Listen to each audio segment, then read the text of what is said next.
तवील भी है। खुर्शीद भाई क्या कहा जाएगा?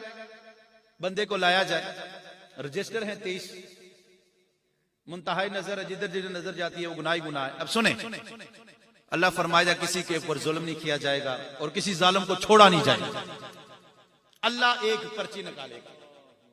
एक पर्ची हमने सुनी है, पढ़ी है कि एक मेरे मुस्तफा भी निकालेंगे, हाय, लेकिन वो खालिक हैं, ये मखलूक है, फर्क है। लेकिन प्यार जिस तरह रब करता है ना अपने बंदे से, इसी तरह मेरे मुस्तफा अपनी उम्मती से मोहब्बत करते हैं। एक पर्ची मेरे मुस्तफा ने निकाली, वो दरूद वाली, वो अलग बात, क्योंकि आखिरी हदीस है, अल्लाह फरमाएगा किसी के ऊपर जुल्म नहीं किया जाएगा। एक पर्ची, पर्ची कितनी है जनाब? इतनी सी होगी, लेकिन वो अपनी शान के मुताबिक, वो उसकी शान है। मैं मिसाल देना, एक पर्ची है जी इतनी, उसके ऊपर लिखा क्या है वो मैं बताऊंगा, और सामने क्या एक पड़ले में है 23 रजिस्टर। और रहीमाबाद वाले नहीं है कि रहीमाबाद में मिट जाएंगे, ये पूरा पिंडी उसमें आ सकता है। बात लोग ये भी सवाल करते हैं, जी मौलवी साहब ने बयान किया है, वो जी इतने बड़े रजिस्टर मीजान में आए कैसे? जो एक पर्ची से उन सारे गुनाहों को उड़ा सकता है, वो मीजान में उसको मिटा भी सकता है। वो रब है ना, वो खालिक है। ये हमारी सोच है, कमजोर सोच है। अल्लाह फरमाएगा जुल्म परेशान ना हो, किसी के ऊपर जुल्म नहीं किया जाएगा। अल्लाह एक पर्ची लाएगा, एक पर्ची। सुने मेरे मुस्तफा के गुलामों, साजिद भाई ने बड़ा खर्चा किया, यकीनन खर्चा नजर आ रहा, लेकिन एक बात ही पल्ले बांध ले, शायद आप अमल करें, मेरी भी जिंदगी बन जाए और इनकी जिंदगी भी बन जाए।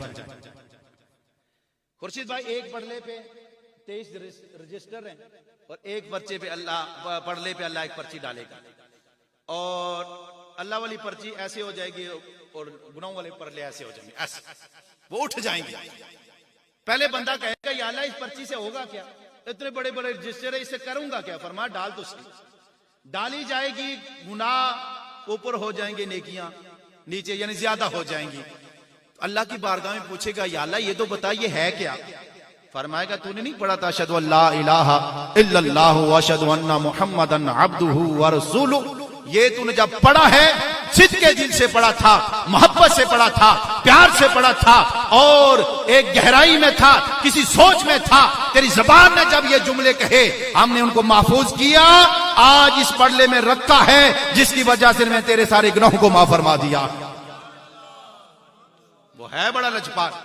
यहां पर मैंने एक नतीजा निकाला, जुमे मैंने यही कहा था, मैंने कहा एक पर्ची अगर 23 रजिस्टर के गुनाह उड़ा सकती है, अगर हम एक सजदा अल्लाह के हुजूर कर ले, सुबहान रब्बियल आला की सब सदा बुलंद करेंगे, मेरा विजदान कहता है कि वो इतनी बड़ी सदा है, जब हम उसको आला कहेंगे अल्लाह हमारे सारे गुनाहों को माफ फरमा देगा। हम करें तो सही सजदा एक मर्तबा, करें तो सही सजदा एक मर्तबा, सिद्ध के दिल से सजदा करें तो सही। रब्बे काबा की कसम, ये गुनाह कुछ भी नहीं होते जब उसके सामने खालसतन अल्लाह की रजा के लिए, जब सुबहान रब्बियल आला की सदा बंदा बुलंद करता है, अल्लाह कहता तू मुझे आला कह रहा है, जा मैंने तेरे सारे गुनाहों को माफ करके तुझे भी आला बना दिया है। एक पर्ची 23 रजिस्टरों को उड़ा देखी, लेकिन क्या हमने इस, अक्सर ये भी होता है कि जब कल में नाते ना जनाजे के साथ, तो मैं अपनी बात भी कर रहा हूं, आपको भी कह रहा हूं, हम चारपाई उठाने वाला जरूर कहता है कलमा शहादत, आगे ना वो पढ़ता है ना हम पढ़ते, इससे काम नहीं बनेगा, पूरा पढ़ना पड़ेगा। अशहदु अल्ला इलाहा इल्लल्लाह व अशहदु अन्ना वहदहु ला शरीक लह, ये नहीं कहना मौलवी साहब कलमा छोड़ देता, जिसे बाकी लफ्ज लिखे अशहदु अल्ला इलाहा इल्लल्लाह व अशहदु अन्ना मुहम्मदन अब्दुहु व रसूलुहु। बस ये जुमले पढ़ने की देर होती है, अल्लाह गुनाह माफ फरमा देता है, लेकिन हिफाजत हमने कर दी। अब उसने तो ये हमारे गुनाह माफ किए, हमें ये इजाजत दिया, लेकिन यहां से निकलेंगे तो क्या ये नेकी किसी के खाते में हम छोड़ के जाएंगे या अपने साथ लेंगे? ये हमारे पास है, ये हमारे पास इख्तियार है। वो लजपाल है, वो छोड़ेगा नहीं, वो देगा जरूर नेकी। ये जो महफिल हुई है इसकी नेकी जरूर मिलेगी। मैंने बयान किया, आप नात खानी सुनी है, दुआ होगी, लंगर होगा, सारे लवाजमात का सवाब मिलेगा, हम लेंगे और यहां से उतरेंगे, फिर हम किसी के लिए लेके जाएंगे या अपने लिए ले जाएंगे, ये हमारे पास इख्तियार। आखिरत की फिक्र करते हुए अपने अमाल की हिफाजत करें, उसको मनवाएं, सिजदे में जाएं। हमेशा रब ऊपर है ना, तो जब बंदा खड़ा होता है तो रब के ज्यादा करीब होता है, बैठता है तो थोड़ा और कम होता है, जब और झुकता है तो और कम होता है। लेकिन अल्लाह फरमाता है जब बंदा सिजदे में होता है तो मेरे ज्यादा करीब होता है। क्यों? कि जब उसके पांव और सर बराबर हो जाते हैं, सब कुछ मिटा देता है, फिर मैं उसको उठा के अपना महबूब बना लेता हूं, अपना प्यारा बना लेता हूं। जब अकड़ खत्म हो जाती है, क्योंकि जब हमारे पांव और सर बराबर हो ना, फिर अकड़ खत्म हो जाती है। जब भी हम इबादत करें तो खालिसतन अल्लाह की रजा के लिए, नबी करीम अलैहिस्सलातु वस्सलाम से वफा, खत्मे नबूवत, नामुस रसालत, इन ये जो मामलात हैं इन पर पहरा, इनके बारे में पूछा जाएगा। ये सारी चीजें इस लिस्ट में आएंगी। क्योंकि टाइम नहीं था, मैं इस तरफ नहीं जाना चाहता। मैं कोशिश करूंगा कि किबला कारी गुलाम फारूक साहब ने भी हुक्म दिया था कि वक्त की पाबंदी करना, तो इंशाल्लाह मैं कोशिश की है। अगर ऊपर नीचे टाइम हो गया तो साजिद भाई आपसे भी माजूर चाहूंगा, लेकिन इन चीजों का होना बहुत जरूरी है। मैंने इनसे गुजारिश की थी कि आप जब भी महफिल रखते हैं, खुर्शीद भाई खड़े होकर 10 मिनट 15 मिनट का दर्स दे दे, लेकिन इतना बड़ा प्रोग्राम करने के बाद अगर हमारी इस्लाह ना हो तो महफिल का फायदा, वक्ती फायदा होगा, नाज का स्वाब है।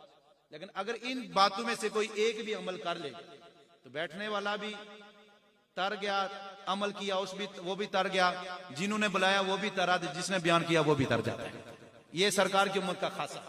इसलिए बयान हो, जितना भी प्रोग्राम हो, उसमें थोड़ा बहुत बयान जरूर होना चाहिए, इस्लाह का हो, जिस तरह का भी उन्वान। इन्होंने फिक्र आखिरत ने कहा था कि और भी प्रोग्राम करवाएं, लेकिन कोई फिक्र आखिरत पे इस तरह ठोस बयान नहीं हुआ, तो आप मैंने कहा जी करेंगे। लेकिन आज उस तरह का वक्त भी काफी बीत चुका, कुछ महफिल भी लेट हुई थी, वरना 9 बजे आता तो 10 तक मैं आपको फिक्र आखिरत सुनाता। लेकिन जो भी टूटे फूटे अल्फाज मैंने बयान किए, बल्कि टूटे फूटे, मैं इस पर गौर किया शादी, मैं लफ्ज बोलता हूँ टूटे फूटे अल्फाज, मैं कहता हूँ एक तो आजिज़ी है, लेकिन कुरान टूटा नहीं है, सरकार के फरमान टूटे नहीं, लफ्ज नहीं है, वो तो वरार वरा है। जो मैंने अपनी जुबान से, मेरी जुबान नाकस है, लेकिन लफ्ज की बड़ी